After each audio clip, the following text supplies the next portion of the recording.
Hello everyone and welcome back to another video from Apps Academy. In this video, I'm going to show you how to delete a listing that you have added on Airbnb. So let's get started right away. First of all, open up the Airbnb application on your device.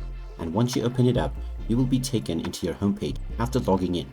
Otherwise, just log in using your credentials. And once you are within the Explore page, tap on the profile icon at the bottom right corner. Now, from the menu page, first of all, you will need to switch to hosting if you are in the traveling mode. So tap on the switch to hosting button. Now, after switching to hosting mode, go ahead and tap on listings at the bottom section. And you will now see all of your listings that you have created on your Airbnb account.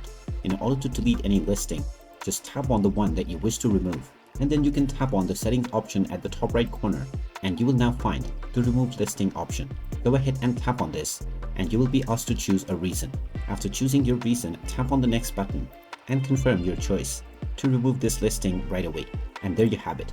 That is how easy it is to remove a listing that you have made on Airbnb. If you find this video helpful, make sure you hit that like button and subscribe to our channel if you haven't done so already. Also ring that notification bell to never miss another update from us. Thank you for watching and I will see you again in the next video.